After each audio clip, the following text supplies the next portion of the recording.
bát ni dươngแต่เรามาวิจารณ์ที่ชมเตียนให้บ้าคือยังไงเลยยังนั่นคือไงใช่แล้วคือวันคือ Out of ตัว evil ยัง deeds comes a ไป greater ฟรี good. เฮโร่มวยก็ยังฟรีเฮโร่ទាំងអស់ហ្មងចង់យើងទៅការលេងហេរ៉ូហ្វ្រីតែខ្ញុំអត់ដែលលេងហេរ៉ូហ្វ្រីទេចង់ខ្ញុំមានតែលេងទេបាទយើងចូលដំបងយើងវាអត់ទៅបើក្រហមទេបាទ Cloaked, បាទ I'm យើងឥឡូ Blader វយើងបាន Aemon. ឥឡូវយើងវាយបើក្រហមហើយយើងចូលវាយបើខៀវម្ដងឆ្ងាញ់ម៉ែវាយយូរមែនទីយកមកថាគុំថាវាយលឿនហ៎គុំថាវាយលឿនដល់វាយយូរណាមានលេងទេវ៉ាមក My goal is simple: to break the curse upon my family. យើងធ្វើឲ្យយើងចាំវាយទៅមកយ៉ាមួយគ្នាតាគ្នាយកមកឃើញហ្វេនីបាទអូមកច្រឡំហ្វេនីមកយ៉ាយ៉ាងច្រឡំហ្វេនីមកយ៉ាច្រឡំណាចាំមែនមកទីថានេះអាយ៉ានេះវាដើរទៅកវ៉ែនៅមុខពីខ្នាហ្នឹងតែតណោយដែរ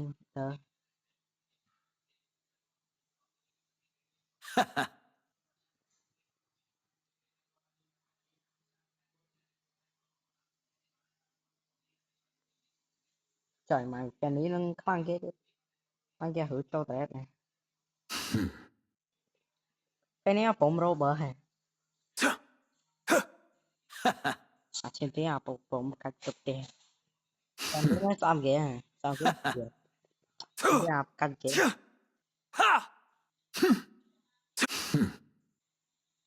à lưỡi giúp ăn là bập pram hơi sao mày nà các bạn nà trâu thì cái dùng tự cầm rồi cái gì mũi lưỡi dùng mang ta mà kia thì bà khai cái gì bàn chân kia dùng mang ta pram dùng mang ta mà kia mình thì dùng khai cái mang mà kia cái đó cứ ở cảคือយកខំទូនឹងហេរ៉ូដែលអានោះគឺវាយចែកឈឺតិចគ្នាមកគ្នាយើងមិញខ្ញុំថាព្រមថតទេបើថតគ្នាយើងបងថតទេនេះនេះអត់ក៏វាស៊ីពេលយើង I have no tolerance for betrayal. ឥឡូវនេះវាស៊ីពេលគេតែនេះវាខ្លាំងគេហិស៊ីពេល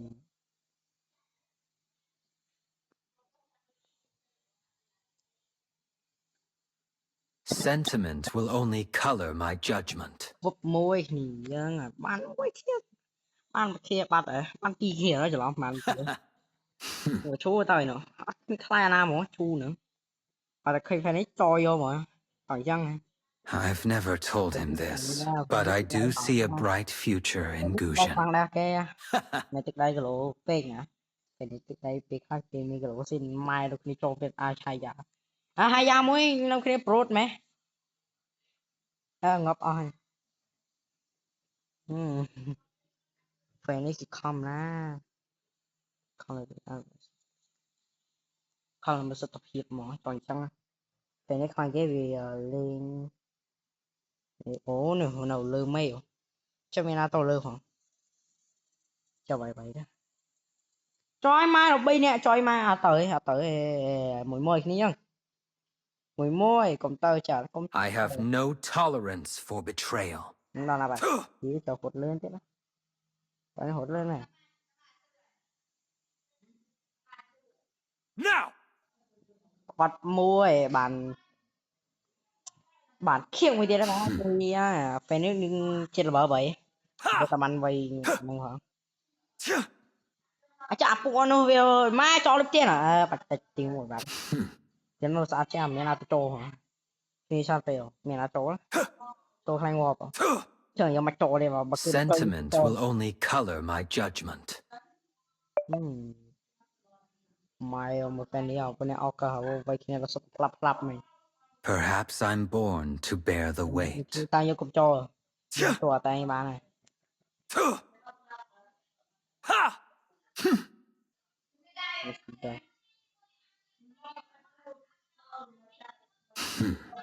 My goal is simple: to break the curse. Now,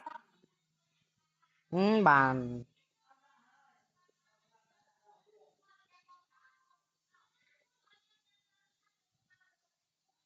đi ơi bạn double kill kìa mai bạn double kill nè chồng mình mà Join my đập Master Kill Master Kill muối thì mà ui có mẹ này nè Robed, I'm Duke Paxley. Cloaked, I'm Blader cái Amon. này mai bàn tia khăn slam muối thì mà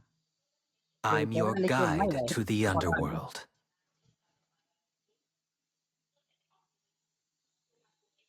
Join my fan nên đâu lơ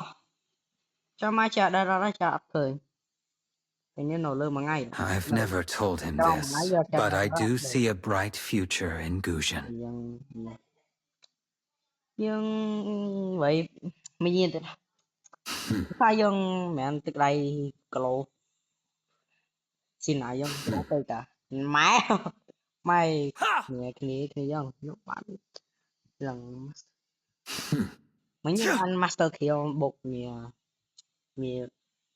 Even Trời the most ma glorious family could have a trời mai dark mơ side. hố này cho được bao anh nhỉ anh muốn đi tan mẹ này Now! muốn đi tan mẹ cái đọc đọc một kill ôi đi mà đọc kill rồi sao nha bạn đọc mùi khi đọc bạn đọc mùi là vợ bà dạ vẫn có mai trời anh lên mobile rồi Paxleys are dạ always true to their cái word. này ngó bạc mai mà play shot ô mai đọc kia điệt trời mai này nó chơi tầm mạch vậy mỏi ơi thử đi đã đọc kia điệt trời mai này nó sao không mạch này ya yeah trời mai bởi vì rồi này dân đọc thầm này cũng play chơi lại chụp xèo nâng tay với nhau People regard me as an impalpable shadow. subscribe nhung lên nhưng mà thao tiền đây này nhờ thao tiền này dân subscribe dạ môi lưu chui dạ này chốt buồn rồi đấy chứ mới thật này Out of evil deeds comes a greater môi good. giờ nè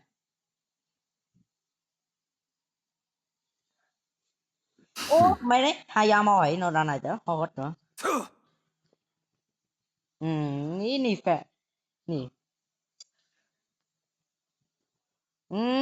ní ơi hổ phải chơi mày đấy nó cực khang mẹ ăn được cửa đau sao mà hở đang là môn rồi tôi muốn chạy lên lên mẹ ra thà đi mỏi ói anh để mỏi thế thì sao On the battlefield, lấy pe noble ở blood won't give you a second nhóm lấy pe life. ở pe pe pe pro nhóm lấy ở social này thì nhóm lấy bà pe vô trong nhóm mình tự đâu pe ở trong nhóm lấy pe vô lấy pe vô vì sao chứ vì sao dân lấy chả pe Robed, I'm Duke ở Paxley. video theo từ Cloaked, I'm Blader Amon. bạn đi phía là từ làm đi phía bạn từ bạn victory thế bà anh ấy nhóm mấy lần đấy nhóm lấy classic technique không cùng hai nhóm lên đây sao nhóm lên đây chọn pe nhóm lên đây Above the rest, that's where we Paxleys deserve to be. rồi nèไปเกนี่ก็thôiเดี๋ยวสนะ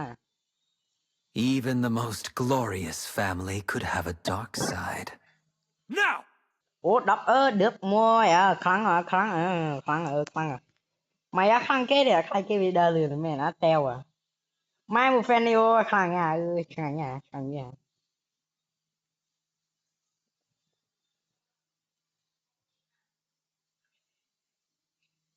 nhưng mà đông nhẹ